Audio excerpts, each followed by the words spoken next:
Very good morning all of you. सभी को सुप्रभात और शुभ दिन। आज हम लोग यहाँ पे चर्चा करेंगे, डिस्कस करेंगे कि महाविद्यालय में जो सामुदायिक जुड़ाव कार्यक्रम चलाया जा रहा है, यानी परियोजना कार्य के अंतर्गत अगर किसी विद्यार्थी ने सामुदायिक जुड़ाव कार्यक्रम का चयन किया है तो उसे किस प्रकार से अपनी संपूर्ण गतिविधियों को अंजाम तक पहुंचाना है, इसके लिए हम डिटेल से यहाँ पे डिस्कशन करेंगे। तो चलिए हम बात करते हैं सबसे पहले कि नवीन शिक्षा नीति 2020 के तहत प्रवेशित स्नातक प्रथम वर्ष के विद्यार्थी, चाहे वो बीबीए के हों या फिर बीए के हों या फिर बीएससी के हों, बीकॉम, बीसीए या फिर बीजे, किसी भी संकाय के हों, किसी भी विषय समूह के हों, उनमें एक अनिवार्य क्रियाकलाप के रूप में उच्च शिक्षा विभाग ने परियोजना कार्य को सम्मिलित किया। उस परियोजना कार्य में अगर कम्युनिटी इंगेजमेंट जिन विद्यार्थियों का है उनके लिए यह वीडियो काफी महत्वपूर्ण होने वाला है। इस वीडियो में हम क्या सीखेंगे पहले जान लेते हैं। तो सबसे पहले हम आपको बताना चाहेंगे कि सामुदायिक जुड़ाव कार्यक्रम की संपूर्ण जानकारी प्राप्त होगी कि किस प्रकार से आपको संपूर्ण प्रक्रिया को पूरा करना है। अगली चीज है सामुदायिक जुड़ाव कार्यक्रम की पूरी रूपरेखा। फिर C1 रिपोर्ट आपको कैसे बनाना है ये हम आपको यहाँ पे बताएंगे। अगली चीज सीटी रिपोर्ट जो है आपकी कैसे तैयार होगी उसको हम बताएंगे। साथ ही सामुदायिक जुड़ाव कार्यक्रम से क्या लाभ है, इन तमाम सारी बातों पे हम विस्तृत में चर्चा करने वाले हैं। तो चलिए थोड़ा सा इसका इंट्रोडक्शन परिचय देखते हैं। सामुदायिक जुड़ाव कार्यक्रम में जो आपका परियोजना कार्य फील्ड प्रोजेक्ट में अगर आपने इसका चुनाव किया है सामुदायिक जुड़ाव कार्यक्रम का, तो ये है क्या, इसके बारे में हम थोड़ा जान लें। तो जो हमारा कम्युनिटी इंगेजमेंट प्रोग्राम है या सामुदायिक जुड़ाव कार्यक्रम है, इसका सीधा सा तात्पर्य यह है कि आप विभिन्न परिवेश और विशिष्ट या समान रुचियों, सामाजिक संरचना वाले व्यक्तियों या समुदायों के साथ जुड़कर किसी भी सामाजिक सरोकार के लिए कार्य करना। यानी सामुदायिक जुड़ाव कार्यक्रम में आपको ऐसा परियोजना तैयार करनी है या आपकी जो परियोजना तैयार होगी वो पूर्ण रूपेण समाज से ताल्लुकात रखने वाली होगी। फिर इसके बाद हम बात करते हैं कि जो उच्च शिक्षण संस्थान में सामाजिक जिम्मेदारी और सामुदायिक जुड़ाव को बढ़ावा देने के जो प्रमुख उद्देश्य है वो क्या है। तो मैं आपको बताना चाहूंगा कि इसका जो सबसे पहला उद्देश्य है वो ये है कि समाज एवं शिक्षण संस्थानों के बीच जो एक प्रकार की अध्ययन अध्यापन में खाई है उसको खत्म करना या उसको पाटना। जो दूसरा हमारा उद्देश्य है, प्रमुख उद्देश्य वो यह है कि उच्च शिक्षण संस्थानों और स्थानीय समुदायों के बीच गहरी समझ को बढ़ावा देना। क्यों? पढ़ने लिखने और किसी भी प्रकार से अगर लोक सेवक के रूप में या किसी भी प्रकार की सर्विस को उपलब्ध कराने के लिए अगर एक शिक्षित व्यक्ति समाज के समक्ष आता है तो उसे किस प्रकार की चुनौतियों को भी सामना करना पड़ेगा या क्या कुछ करना पड़ता है, इसको भी वो यहाँ से सीखता है। अगली चीज, समुदायों के समक्ष आने वाली वास्तविक जीवन की समस्याओं की पहचान और समाधान के लिए उच्च शिक्षण संस्थानों द्वारा प्रयास। जब भी कोई एक विद्यार्थी सामुदायिक जुड़ाव कार्यक्रम को करता है तो निश्चित तौर पे डिफरेंट काइंड के जो चैलेंजेस होते हैं जो उसने फेस किए हैं वो अपने मार्गदर्शक या जो उसके सुपरवाइजर या गाइड है उनसे जाके डिस्कस करेगा। और संस्था प्रमुख के पास भी ये बातें पहुंचती तो निश्चित तौर पर समुदाय में जो भी उनके वास्तविक जीवन शैली से लेकर समस्याएं हैं और उनके निराकरण के लिए भी पहल हो सकती है। अगला है सार्वजनिक सेवा और मूल्यों को उत्प्रेरित करना। फिर है स्थानीय समुदायों और उच्च संस्थानों के बीच भागीदारी को सुगम बनाना ताकि विद्यार्थी स्थानीय ज्ञान को सीख सकें। आजकल हम लोग टेक्नोलॉजी और डिफरेंट तरीके के नवाचार के चलते हम बहुत सारी पुरानी या ट्रेडिशनल सिस्टम को भूलते चले जा रहे हैं जो विलुप्त होने के कगार पर आ गए हैं। इसलिए भी कम्युनिटी इंगेजमेंट प्रोग्राम निश्चित तौर पर एक बहुत ही कहना चाहिए एक तार्किक और प्रामाणिकता के साथ जो अब हमारी पुरानी पद्धतियां हैं उनको जीवांत बनाए रखने का माध्यम भी हो सकता है। अगला है, अगला हम बात करेंगे कि सामुदायिक जुड़ाव संबंधी जो भी गतिविधियां हैं, विद्यार्थियों के पास सबसे बड़ी एक जो समस्या आती है कि जब उनको कम्युनिटी इंगेजमेंट बता दिया जाता है कि आप लोगों को कम्युनिटी इंगेजमेंट प्रोग्राम पे अपना फील्ड मतलब परियोजना कार्य पूरा करना है, तो उनके दिमाग में ये बात जरूर आती है कि उनको किस तरह की सेवा या किस तरह के कार्यों को करना होगा या कौन सी गतिविधियों में हैंड्स ऑन करने की जरूरत है। जैसे जब भी वो किसी भी अपने मार्गदर्शक शिक्षक के पास खड़े होते हैं तो निश्चित तौर पर उन्हें यह बता दिया जाता है कि आपको सामाजिक गतिविधियों के साथ हैंड्स ऑन करने की जरूरत है, आपने कम्युनिटी इंगेजमेंट चुना है, इसलिए आपको एक ऐसी गतिविधियों में सम्मिलित होकर अपनी परियोजना तैयार करनी है। तो सबसे पहले हम बताना चाहेंगे कि किसी भी प्रकार का स्वास्थ्य जागरूकता कार्यक्रम हो, जन जागृत शिविर हो, विकलांगता शिविर हो और स्वच्छता शिविरों का आयोजन, इस तरह के किसी भी प्रकार के कैंप अगर आप ऑर्गेनाइज करते हैं, उसके बारे में भी आप अपना परियोजना कार्य तैयार कर सकते हैं।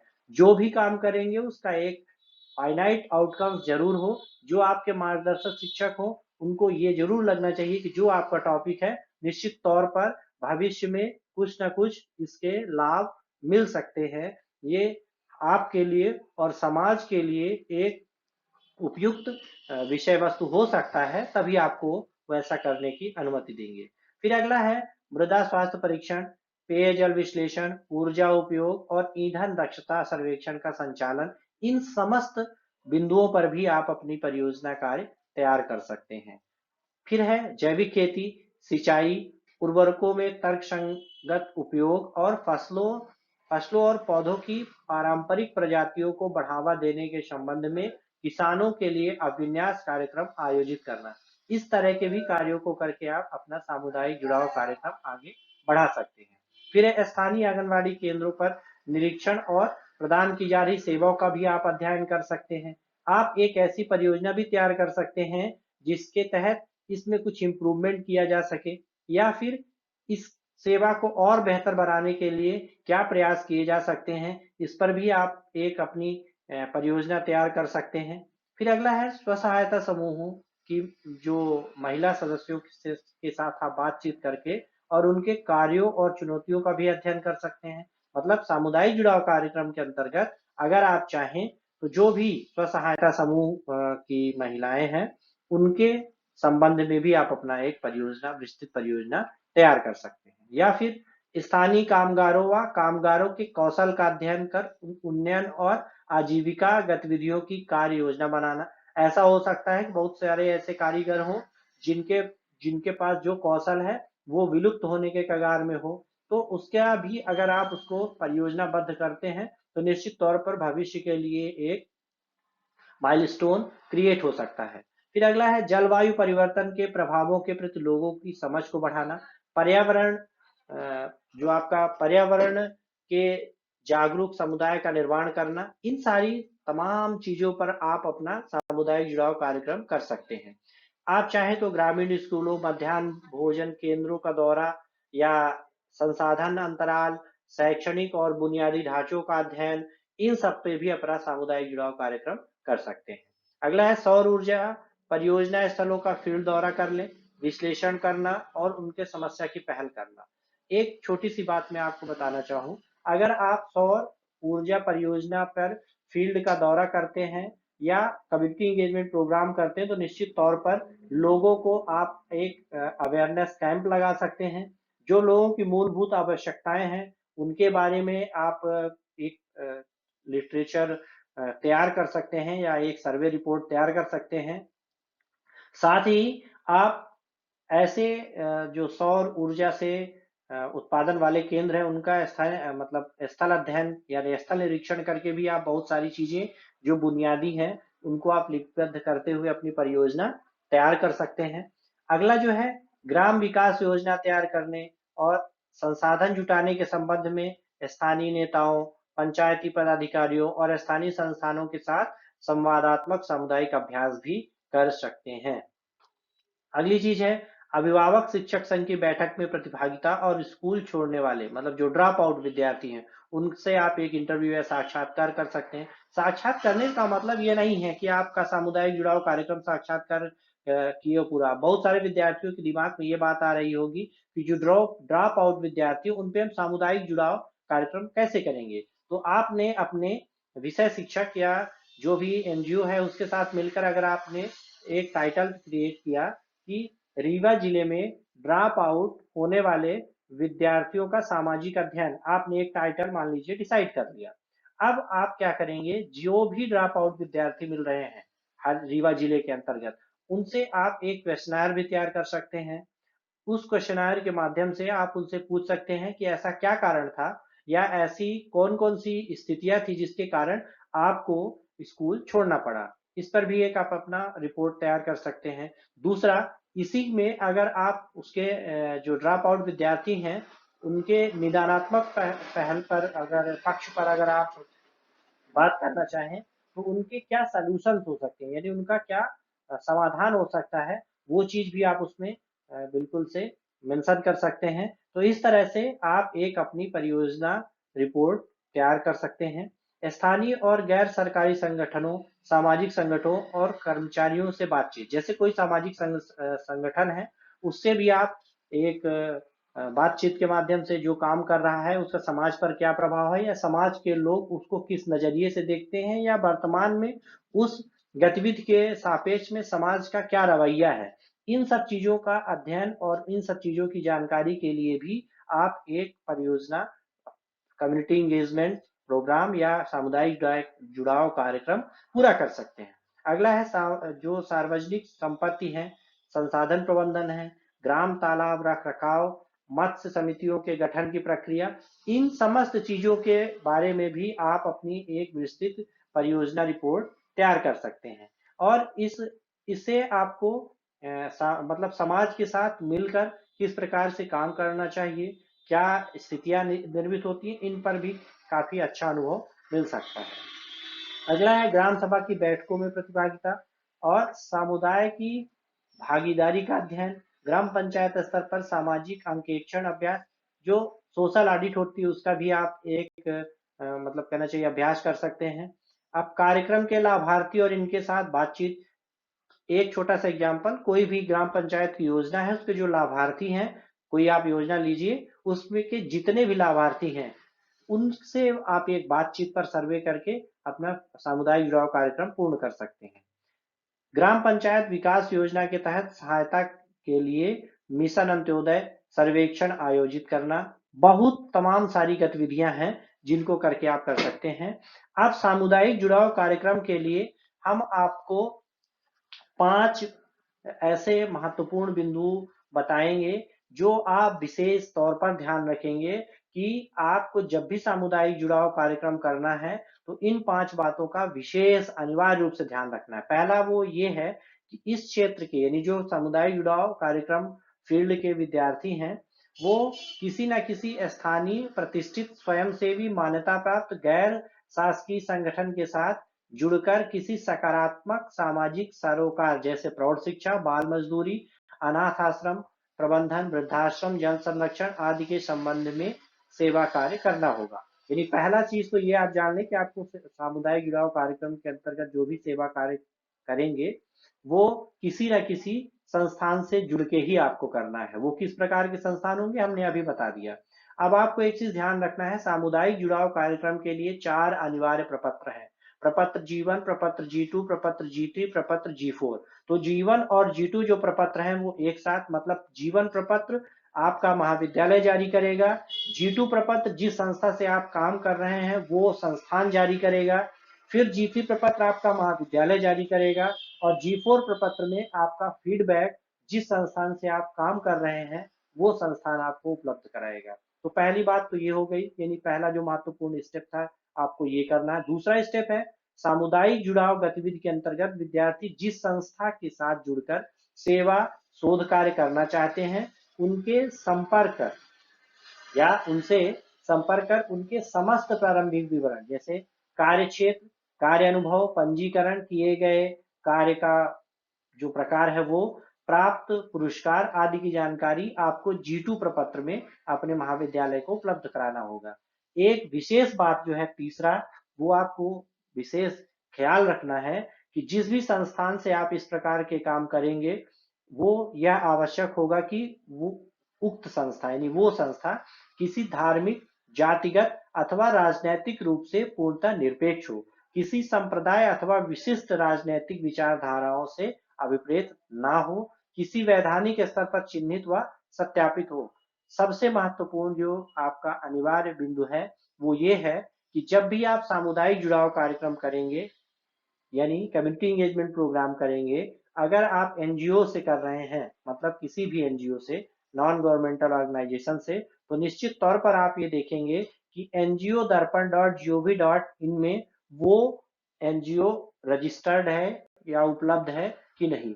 साथ ही जिस विषय वस्तु पर आपको अपना परियोजना कार्य पूरा करना है, कम्युनिटी एंगेजमेंट रिपोर्ट तैयार करनी है, क्या उसके उद्देश्य और उसका कार्यक्षेत्र उससे संबंधित है कि नहीं। ऐसा नहीं हो कि कोई एनजीओ शिक्षा के क्षेत्र में पंजीकृत हो और आप उसमें स्वास्थ्य से संबंधित सेवाओं का सर्वे करें। यानी सबसे महत्वपूर्ण बात यह है कि एनजीओ के जो उद्देश्य हैं और आपका जो टॉपिक है वो दोनों मेल खाने चाहिए। या तो एनजीओ से संपर्क करने के पश्चात आप अपने टॉपिक का निर्धारण करें, या फिर आपका जो टॉपिक निर्धारित है उससे संबंधित एनजीओ से ही आप संपर्क करें। सबसे महत्वपूर्ण और अंतिम जो पांचवी बात है वो ये है कि आपका जो प्रस्तावित कार्य है संस्था की वैधानिकता और कार्य के अपेक्षित स्वरूप आदि से संतुष्ट होने पर प्रभारी शिक्षक की अनुशंसा पर महाविद्यालय के प्राचार्य विद्यार्थियों को सामाजिक जुड़ाव गतिविधि के लिए अनुमत कर सकेंगे। थोड़ा सा इसमें मेरे कुछ व्यक्तिगत सुझाव हैं। जैसे पहला है कि आप जब भी कम्युनिटी एंगेजमेंट प्रोग्राम को करें यानी सामाजिक जुड़ाव कार्यक्रम को करें, तो ऐसे विषय वस्तु का या टॉपिक का चुनाव करें जिसका कार्य अनुभव भविष्य के लिए उपयोगी सिद्ध हो। जैसे अगर हम आपको एक उदाहरण के लिए बात करें, जब भी आप एनआरएचएम के थ्रू होने वाली नियुक्तियों का एडवर्टाइजमेंट देखते हैं, तो वहां पे आप देखते हैं कि योग्यता के साथ साथ कुछ कार्य अनुभव स्वास्थ्य के क्षेत्र का मांगा जाता है। तो हम आपको एक सलाह यह देंगे कि आप कोई ऐसा स्वास्थ्य जागरूकता का कार्यक्रम या शिविर करें या कुछ ऐसी सामुदायिक जुड़ाव से संबंधित रिपोर्ट तैयार करें जो संबंधित संस्थान आपको एक ऐसा प्रमाण पत्र भी वर्क एक्सपीरियंस का देता हो जहां से कि आपको भविष्य में इस ऐसे कार्य को करने के लिए एक एक्सपीरियंस भी प्राप्त हो जाए। यानी एक तीर से दो निशाने फिट हो जाएं या एक तीर से दो शिकार आपके संभव हो। दूसरा, उन क्षेत्रों के कार्य करें या उन क्षेत्रों में कार्य करें जिसमें आसानी से प्रतिफल प्राप्त हो सके। मतलब जो ऐसा फील्ड आप कोई ना चूज कर लें या कोई ऐसा टॉपिक निर्धारित नहीं कर लें जिससे कि आपका जो मतलब आउटकम्स है यानी जो आपका रिजल्ट है वो ना मिल सके। अब हम आगे बात करेंगे जो भी सामुदायिक जुड़ाव कार्यक्रम या परियोजना कार्य हमारा रहेगा, इसमें जो मुख्य रूप से होना चाहिए वो ये होना चाहिए कि ये हस्तलिखित होना चाहिए। हस्तलिखित। दूसरा, एक समूह में चार या छह से ज्यादा विद्यार्थी नहीं हो। फिर अगला जो और है वो ये है कि आपको प्रयास यह करना है कि A4 साइज के पेपर में अपनी रिपोर्ट तैयार करें, मतलब सादे कागज पर। इसका एक मेरा व्यक्तिगत मत यह है कि विद्यार्थी कक्षा 1 से लेकर 12 तक निश्चित तौर पर लाइन वाली कापियों में लिखते हैं, उनको सादे कागज में लिखने का अभ्यास नहीं होता है। जब वो अपनी परियोजना रिपोर्ट इस सादे कागज पर तैयार करेंगे तो निश्चित तौर पर उनका जो सादे कागज या A4 साइज पेपर में लिखने का अभ्यास है वो भी काफी अच्छा हो जाएगा। यानी आप सभी से एक अपेक्षा भी है कि आप लोग A4 साइज पेपर में ही लिखें, हो सके तो वन साइडेड रिपोर्ट ही तैयार करें।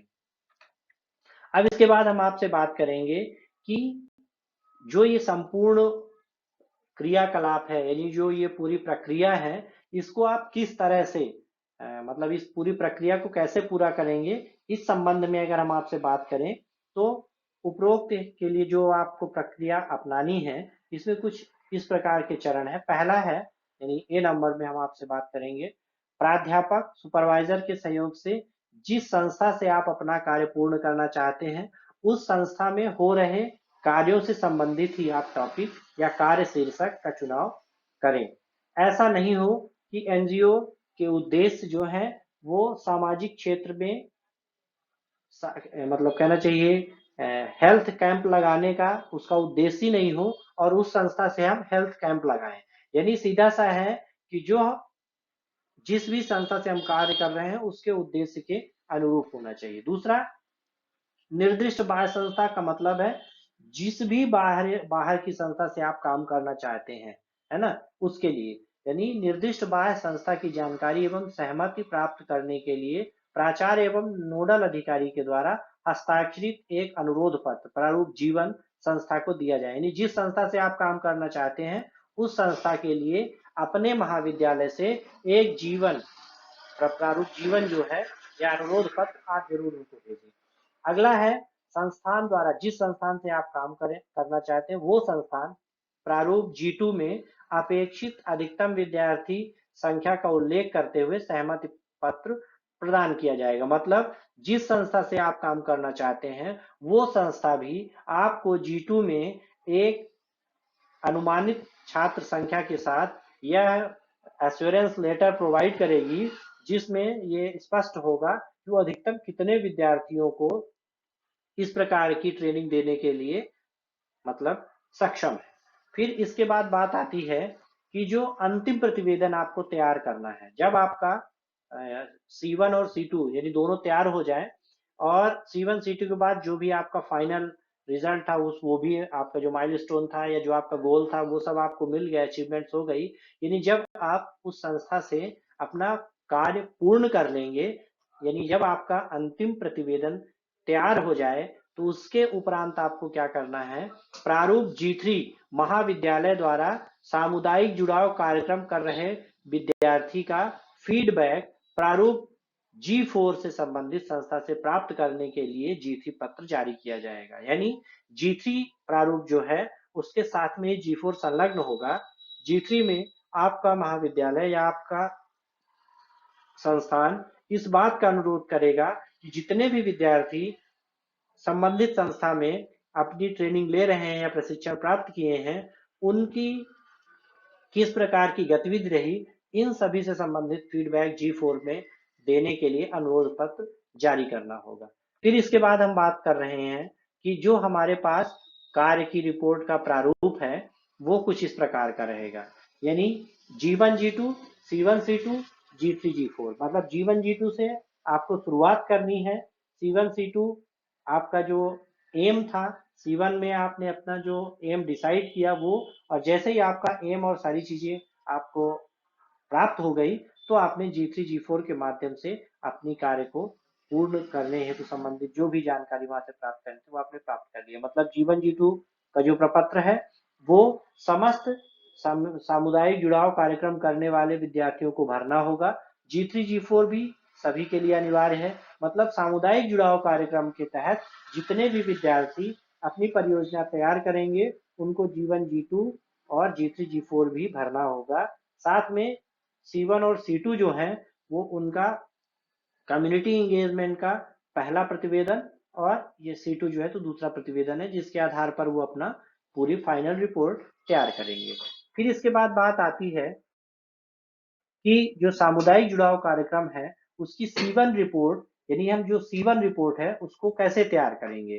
तो हम सबसे पहले आपको बता दें कि जो सामुदायिक जुड़ाव का प्रारंभिक प्रतिवेदन C1 है वो हस्तलिखित होना चाहिए और न्यूनतम 500 शब्दों में होना चाहिए। ये मिनिमम की लिमिट है, मैक्सिमम की कोई लिमिट नहीं है। मैक्सिमम के लिए चूंकि परियोजना कार्य अगर आपको आपके मार्गदर्शक शिक्षक ने 5000 शब्दों का बताया है तो आप इस तरह से तैयार करें कि C1 और C2 में से आपको सारी चीजें 5000 शब्दों में हो जाए। फिर इसके बाद बात आती है कि जो सामुदायिक जुड़ाव या सेवा कार्य का क्षेत्र है, विद्यार्थी अपने प्रस्तावित अध्ययन रूपरेखा का प्रारंभिक परिचय, मतलब C1 में क्या लिखना है ध्यान से सुनिएगा, सामुदायिक जुड़ाव या सेवा कार्य का क्षेत्र विद्यार्थी अपने प्रस्तावित अध्ययन रूपरेखा का प्रारंभिक परिचय जो भी है वो आप देंगे, इस बिंदु के अंतर्गत प्रस्तुत करेंगे जिससे अध्ययन का बृहद क्षेत्र, आवश्यकता एवं उसके लक्षित लाभ व अनुप्रयोग की परिकल्पना का विवरण दिया जाएगा।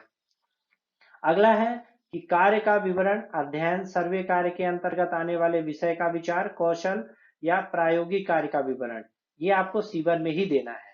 फिर इसके बाद संबंधित कार्यस्थल, संस्था का विवरण, संस्था से मतलब है जहां पर जाके आप कार्य करना चाहते हैं या आपका जहां कार्य किया जाना है। संस्था कार्यस्थल क्या है, प्रक्रिया, योजना एवं उसके स्वरूप इत्यादि का वर्णन आपको C1 में सम्मिलित करना है। संस्था के अंतर्गत किए जाने वाले कार्यों का विवरण एवं कार्य से संबंधित कार्य प्रणाली का भी विवरण दें। चौथा है उद्देश्य तथा जो प्रासंगिकता या प्रस्तावित अध्ययन के लिए जो निर्धारित लक्ष्य हैं, वो मैं बार बार कहता हूँ स्मार्ट मेथड का होना चाहिए। What is the mean of smart, मतलब यहाँ पे स्मार्ट का अर्थ क्या है, इसको भी थोड़ा आपको समझना है। यस से हमारा जो तात्पर्य है वो है स्पेसिफिक, मतलब विशिष्ट और स्पष्ट, यानी जो भी आप कार्य करें वो इस विशिष्ट हो और स्पष्ट हो। दूसरा एम फॉर मेजरेबल, यानी जिसको हम माप सके या जिसका मापन किया जा सके, यानी सीधा सा मतलब है आप ऐसे कार्यों को करें जिसके अर्थ को समझना और जिसका मापन संभव हो। अगला है अचीवेबल, यानी जिसको पूर्ण किया जा सके या प्राप्त किया जा सके। फिर आर से है रियलिस्टिक या रिलेटेबल, मतलब जो प्रासंगिक हो और वास्तविक हो। फिर लास्ट में है टाइम बाउंडेड, मतलब एक समयबद्ध होना चाहिए, एक निर्धारित समय में जिसको हम पूरा कर सके। इस तरह के आपको टॉपिक का चुनाव करना है। अब यहाँ पे विशिष्ट होने से अभिप्राय है कि अध्ययन कार्य के पीछे स्पष्ट निश्चित उद्देश्य और लक्ष्य निर्धारित हो। मापन योग का अर्थ है कि यह सुनिश्चित किया जा सके कि प्रस्तावित अध्ययन के उद्देश्य की पूर्ण आंशिक पूर्ति हो सकी अथवा नहीं। फिर साथ ही वास्तविक ध्येय प्राप्ति की संभावना सुनिश्चित हो। अगला है अध्ययन कितने समय में किस प्रकार से किया जा सकेगा, इस कथन का भी कार्य योजना में होना अनिवार्य है। प्रस्तावित अध्ययन की वास्तविक जीवन में उपयोगिता, प्रासंगिकता और उसके अनुप्रयोग के बारे में इस रिपोर्ट में कथन किया जाना चाहिए। अब आप बात आती है C2 रिपोर्ट की। C1 रिपोर्ट आपकी अगर तैयार हो गई तो इसके बाद आपको C2 रिपोर्ट, यही आपकी अंतिम या बहुत महत्वपूर्ण रिपोर्ट इसको आप कह सकते हैं, वो है जो कि जब भी आपका मूल्यांकन कार्य होगा या जब भी एक्सटर्नल आपके वाइवा को लेंगे, इसी C2 रिपोर्ट से आपसे वो संबंधित प्रश्न भी पूछेंगे। तो पहला चीज हम आपको बता दें कि जो प्रारूप C2 है वो सामुदायिक जुड़ाव कार्य का रिपोर्ट है। ये आपका स्वहस्त लिखित होना चाहिए, न्यूनतम 2000 शब्दों में, या फिर आपके उद्देश्य पूर्ति के लिए अगर इससे ज्यादा शब्दों की जरूरत पड़ती है दैट इज टू गुड, मतलब एवरेज आपको 4 से 5000 शब्दों में बनाना है। न्यूनतम मतलब जो बाउंड्री टाइम मतलब कहना चाहिए वर्ड लिमिट है वो है 2000 शब्दों की, मतलब मिनिमम 2000 शब्द होने ही चाहिए। अब इसमें आप 2000 शब्दों में क्या चीजें और कैसे रखेंगे, तो सबसे पहला पॉइंट, जिस क्रम में हम आपको जो चीजें बता रहे हैं उसी क्रम में आपको वो उन चीजों को व्यवस्थित करना होगा अपने C2 रिपोर्ट में। सबसे पहला काम है कि जब भी आप अपना कम्युनिटी इंगेजमेंट की फाइनल रिपोर्ट बनाएंगे उसमें सबसे पहली चीज आपकी जो कार्य शीर्षक और जो क्षेत्र है वो वर्णन होना चाहिए। यानी जब भी कोई आपकी परियोजना रिपोर्ट को खोले तो सबसे पहले क्या दिखना चाहिए, कार्य शीर्षक एवं क्षेत्र। इसके बाद विद्यार्थी का मौलिक घोषणा पत्र, यानी जो भी कार्य आपने किया है ये एक प्रकार से आपका स्वयं का है, इसकी मौलिकता के लिए आपको एक प्रकार का प्रमाण पत्र या उसका डिटेल डिस्क्रिप्शन देना होगा कि ये जो जो भी आपने काम किया है ये पूरी तरह से मौलिक है, आपका स्वयं का है। फिर इसके बाद बात आती है, अगला चरण है, वो अगली जो बात आती है वो इससे संबंधित है कि संस्था, जिस संस्था से आपने कार्य किया या कार्यालय द्वारा कार्य पूर्णता का प्रमाण पत्र दिया जाना चाहिए। चौथा जो आपको लगाना है, जिस संस्था में आपने कार्य किया उसके कार्यालय का फीडबैक फॉर्म, यानी जो G4 है उसको भी आपको इसमें कम्युनिटी इंगेजमेंट की रिपोर्ट में लगाना है। बहुत सारे संस्थान इसको लिफाफे में बंद करके आपको, या फीडबैक जो है तो सील्ड लिफाफे में देते हैं, तो चौथे नंबर में आपको यह मेंशन करना है कि फीडबैक फॉर्म एक बंद लिफाफे में कार्यालय में जमा करा दिया गया है। इसके बाद बात आती है 5वें नंबर में आभार पत्र। जो आभार पत्र है, इसमें इस संपूर्ण सामुदायिक जुड़ाव कार्यक्रम की जो रिपोर्ट है, इसको तैयार करने में जिस भी व्यक्ति, जिस भी संस्था, जिनके द्वारा भी आपका थोड़ा भी मार्गदर्शन या सहयोग किया गया हो, तो निश्चित तौर पर ऐसे समस्त लोगों का आप यहाँ पे जिक्र जरूर करेंगे।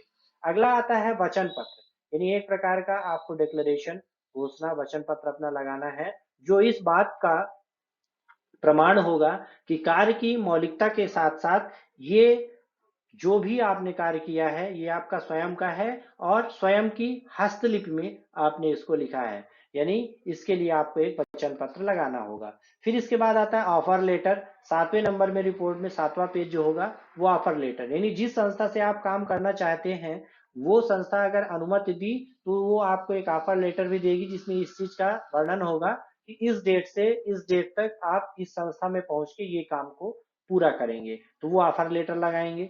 फिर इसके बाद आपको अनुक्रमणिका लगाना है, इंडेक्स लगाना है।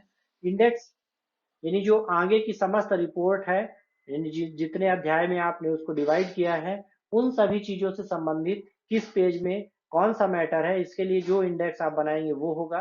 फिर इसके बाद आता है संस्था, कार्यक्षेत्र, योजना का विवरण, यानी जब सबसे पहले आपको जो इसमें मेंशन करना है वो जिस संस्था से आपने काम किया उसका कार्यक्षेत्र, योजना का विवरण लिखेंगे, उद्देश्य एवं पृष्ठभूमि। फिर इसके बाद आपको बैकग्राउंड और उसके जो ऑब्जेक्ट्स हैं वो लिखना है, जिस भी संस्था से आप काम कर रहे हैं वहां से। फिर इसके बाद आता है कार्य प्रविधि। अब उन उद्देश्यों और उसके बैकग्राउंड का यूज करके आप क्या कर रहे हैं इसका एक डिटेल्ड सिनॉप्सिस बनना चाहिए, या कहना चाहिए एक प्रकार का कार्य प्रविधि बनना चाहिए, जिसमें प्रक्रिया और प्रासंगिकता का भी जिक्र हो। फिर इसके बाद है लक्षित प्रतिफल, जो उसके लर्निंग आउटकम्स हैं उन चीजों को आपको रखना है। तत्पश्चात जो आपने अचीवमेंट किया है उपरोक्त समस्त गतिविधियों को करने में, उन चीजों को रखें। फिर जो अंतिम आपका है उसमें ज्ञान एवं क्षमता में वृद्धि, यानी ऐसा सब कुछ करने के बाद आपके ज्ञान और क्षमता में क्या वृद्धि हुई इसकी संपूर्ण जानकारी देना है। और सबसे लास्ट और महत्वपूर्ण चीज जो है वो निष्कर्ष एवं सारांश देना है।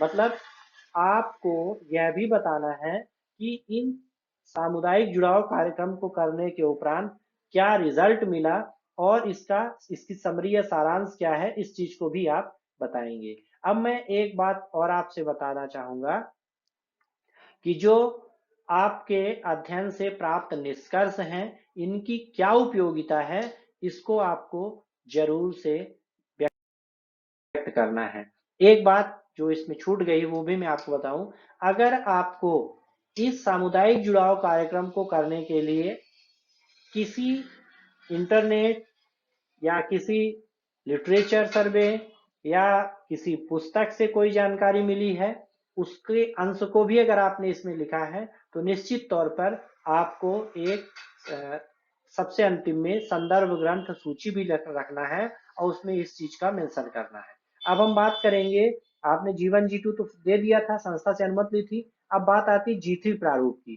तो G3 प्रारूप का ये फॉर्मेट है, इसका मैं जो PDF है फॉर्मेट बना के इसके डिस्क्रिप्शन में डाल दूंगा, तो वहां से आप डाउनलोड कर पाएंगे, वीडियो के डिस्क्रिप्शन में मैं डाल दूंगा, तो वहां से आप डाउनलोड कर पाएंगे। G1 G2 G3 और G4 सभी के लिंक्स में बना के डाल दूंगा, इसमें क्या प्रारूप है, इस प्रकार का कुछ प्रारूप होगा जिसका यहाँ पे हमने वर्णन किया है। G3 में ये कॉलेज का लेटर हेड होगा, जिस भी कॉलेज से आप संबंधित है वहां के लेटर हेड में आप इसको लिखेंगे। फिर जिस संस्था के लिए लेटर जारी होगा वो होगा, विषय में क्या लिखना है ये लिखा हुआ है। फिर उसका अगला भाग देखिए, जूम करके मैं आपको दिखा रहा हूँ, इसमें जो भी आपके संस्था द्वारा अनुग्रह किया गया वो चीज लिखी हुई है, और साथ में नोडल अधिकारी और प्राचार्य के हस्ताक्षर रहेंगे इस पत्र में। अब इसके बाद आता है G4, जिसमें आपको जिस संस्था में आप सर्वे कर रहे हैं वहां से जो फीडबैक रिपोर्ट लानी है वो G4 में आपको लानी है। G4 का थोड़ा जूम करके मैं आपको दिखा रहा हूँ क्या क्या है। प्रशिक्षु या विद्यार्थी का नाम यहाँ होगा, जिस संस्था के आप हैं उसका नाम यहाँ पे होगा, फिर कक्षा संकाय और मुख्य विषय क्या है, सेक्शन, रोल नंबर, अनुक्रमांक, ये सारी चीजें। अब मेन महत्वपूर्ण चीज है कि विद्यार्थी को जो भी जब भी अपना ग्रेड कार्ड लाना है तो जिस संस्था में आप काम करेंगे इन गतिविधियों पर विशेष ध्यान रखिएगा, क्योंकि इन्हीं गतिविधियों का ऑब्जर्वेशन करके आपको श्रेणी ए का मतलब उत्कृष्ट, बी का मतलब अच्छा, सी का मतलब सामान्य, यहाँ पे हर एक फील्ड में संस्था द्वारा फीडबैक दे दिया जाएगा। इसी के आधार पर आपका मूल्यांकन होगा। तो आप लोग एक विशेष बात का यह ध्यान रखेंगे कि जिस भी संस्था में कार्य करने जाएंगे एक आदर्श विद्यार्थी की भांति वहां पे अपनी आदर्श स्थिति को मेंटेन रखेंगे। यही हमारी आपसे हार्दिक इच्छा भी है। साथ ही मैं आपको यह बताना चाहता हूँ कि ये जो संपूर्ण वीडियो बनाया गया है ये उच्च शिक्षा विभाग के पोर्टल highereducation.mp.gov.in के नवीन निर्देश एवं जो गत वर्ष में संपन्न परियोजना कार्य थी उनकी समीक्षा से ये अंश, साथ ही कुछ अपने भी व्यक्तिगत मत को भी हमने सम्मिलित किया है। अब इसके बाद बात आती है कि जो शिक्षुता और प्रशिक्षुता हम का जो इसी में परियोजना कार्य में जिन विद्यार्थियों का इंटर्नशिप अप्रेंटिसशिप है उसके लिए एक पार्ट सी वीडियो मैं बनाऊंगा। ये वीडियो काफी लंबा ना हो इसलिए मैं इसको यहीं पे अ, समाप्त करना चाहता हूँ। Thank you so much. आपको अंत तक बने रहने के लिए हृदय की अनंत गहराइयों के साथ हार्दिक हार्दिक शुभकामनाएं, और उम्मीद है कि आपको सामुदायिक जुड़ाव कार्यक्रम के अंतर्गत होने वाले विभिन्न गतिविधि एवं क्रियाकलाप की जानकारी एक विस्तृत डिटेल प्रारूप में हो गई होगी। अब अगर इसमें किसी भी प्रकार की कोई भी आपको किसी भी प्रकार की कोई समस्या आती है तो कमेंट सेक्शन में लिख दें। जब भी मुझे समय मिलेगा मैं निश्चित तौर पे आप लोगों को उसका समाधान बताने का प्रयास करूंगा। धन्यवाद।